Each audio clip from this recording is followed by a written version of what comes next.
Hey guys, thanks for tuning into Anime TV. I'm Amanda, I'm a new cast member. Nice to meet you. And today we're actually going to be talking about the anime adaptation of Witchblade.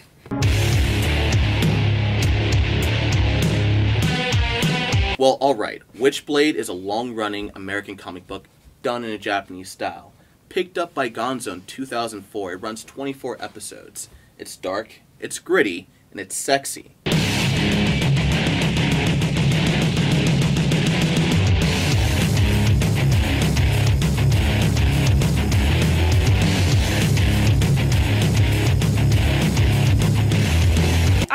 I was very interested in the storyline. I thought it was very, just a very interesting blend of, sci-fi with, in the story there's the Witchblade, which is, this ancient artifact, or kind of object thingamajig, that, it chooses you, and once it kind of, latches onto you, you're pretty much stuck until you're dead. It's like a life sentence kind of thing. But it gives you these amazing powers. Slows your aging. Yeah.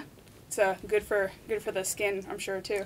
But, yeah, and it only chooses women, which I kind of thought was interesting. I'm like, yeah, woo, girl power.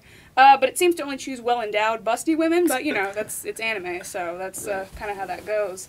And then I guess that's kind of where I got a little confused, was there was, these things created to, the ex-cons, they were created to destroy the Witchblade, and then they also had clone blades, which is people trying to genetically manufacture. The storyline was really intricate and enticing, but it didn't really have a lot else to it. You know, I'm going to take off my pick here because we're going to have to throw down. What do you mean? I mean, character development seemed kind of bland to me. I mean, a few of the characters, had it going, but for a lot of the supporting characters, was just kind of non-existent. Well, okay, I'll grant that the supporting characters, the ones in the bar, they're all kind of, I would just fast forward through them because it's all just. Yeah. Well, that's just a narrative. That's just narrative stance, If they're ancillary characters, and this thing is definitely focused maybe about, well, you can agree about 4 or 5 characters. Eventually, all they're there is either for exposition or just to flesh it out. So I understand where you're coming from, but bear in mind this also came from a comic book, which is usually 1 or 2 developed characters, and everyone else is cannon fodder. Another thing that I actually didn't really like about the anime is the music. It was not really memorable. I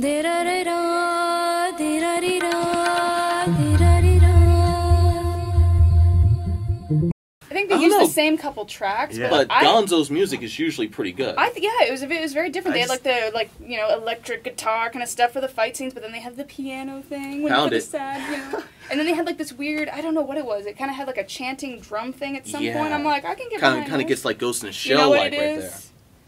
It's this. Yeah, we like a nice little rhythm. That's what our thing is. I feel like it didn't really add a whole lot to the actual anime, and personally, I think music is a huge part of it, and I didn't find it all that memorable. Looking back on it, I remember the scenes, the action sequences, but the music kind of gets lost. But one of the things that helped Witchblade was the boobies, the aesthetics, the animation. So, what did you think of the fan service? I mean, I guess what you were telling me earlier about the comic books is that you said it stayed very true to the fan service that was in the comic books. And so I understand, they wanted to please the fans of the original series. For me, who haven't read the original graphic novel, it just kept taking me out of it, because I'd be like, this is really awesome. Masane is I think she's a very strong character, single mother, and she's interesting, and she's feisty, and but they kept drawing attention to her boobs. She would be, having a dramatic scene and, put her head down on the table and her boobs would get in the way, Or, there'd be a hug, a compassionate hug between these two, clone blade people. And then, you literally saw, there was a hug and then suddenly the boob, squishes a little bit. And I'm just that...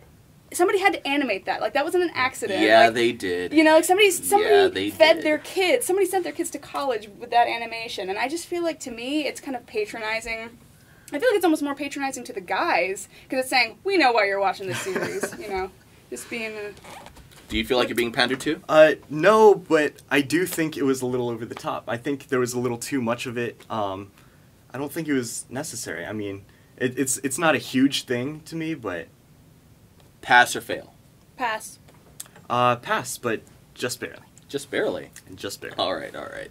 Well, I think it's passed. It's not Gonzo's greatest work, but definitely it's that anime. Grab some popcorn, you know, grab a little bubbly, listen to some Barry White, and just channel that emotion.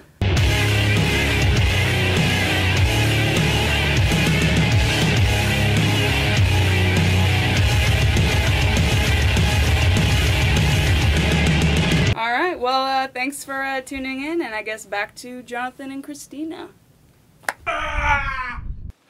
Alright guys, when we come back from the break, we've got a really cool review for you. Bailey is going to be checking out the Vampire Hunter D movies. Stick around. Hello all you anime cats and kitties out there, this is Roy Pitch, your Afro-Taku. Now I get the question of, Roy, how do you stay up all night long watching all that anime? The answer's simple, it's stamina. But after that, I like to reach for a cold can of my favorite beverage. Black Wanda. Keeps you good all night long.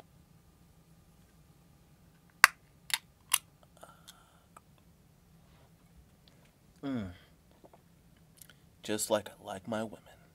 Black and Japanese. Oh, Roy. So creepy. Hello? No. No, he can't come back. He's fired. Tell KG he's fired. Oh, I didn't see you there.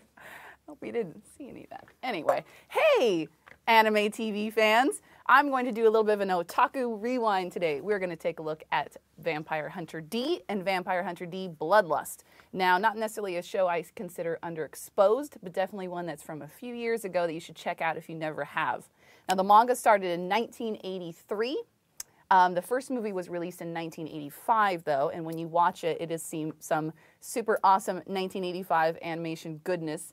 And the second movie, Vampire Hunter D Bloodlust, came out in the year 2000.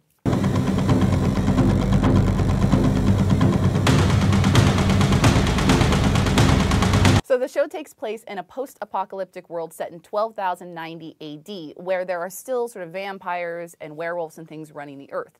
Now, D is a vampire hunter. He's also half vampire, half human. So he contains sort of special abilities that normal people don't have. Now, in the first movie, he has to help this girl named Doris, who's getting visited nightly by the local vampire who's going to take her as his bride, and he has to go up there and fight him. Now, the first movie's got lots of gore, lots of blood, some boobies in it, and shower scenes and the whole thing. So wouldn't necessarily recommend it for children, but it's still pretty good. Now, if you can get past the English voice acting, which, mind you, this movie did come out in 1985, it's a little rough, it's still pretty good. Now, the second movie, year 2000, sort of the basic same concept story. Dee's got to go help a girl who's been taken by a vampire. However, this time she actually wants to be with the vampire, and he's been hired by her father to get her back. Now, along the way, he meets a woman and a band of mercenaries also out to get the same vampire. The animation style in the second one is amazing. Plus, you got Wendy Lee in it. For all those people out there who bitch about the Japanese to English being terrible, the second movie, Bloodlust, was done in English first. It was done here in California, it was dubbed in English first, and then when it was taken to Japan, it was subtitled in Japanese. So no complaining about the English dub on the second one. It is perfect. And like I said, Wendy Lee's in it, and you can't knock how awesome she is. So I highly recommend you go check out Vampire Hunter D and Vampire Hunter D Bloodlust. The first movie is only about 80 minutes. Just battle through it. The second one is phenomenal. I highly recommend it. Also, it's been announced that there will be a Vampire Hunter D TV anime show coming out sometime, hopefully next year in Japan. So you can get prepped and ready to go. Check it out. Thank you guys for being here with us on the darker side of anime. Thank you so much. Next week we have a special episode, don't we? Yeah, we've got video games. Video games. Video game episode. And I will talk about video games. Yeah, she's going to be on the couch next time. Couch. 2 weeks. 2 weeks. So friend us on Facebook and follow us on Twitter because we've got free stuff for you guys. Free stuff coming 2 weeks for you guys. Just sign up on goanimetv.com and you might get a box set of something cool. Cool. So let's do this. Anime TV, go! To the places I remain. Everything is shining out.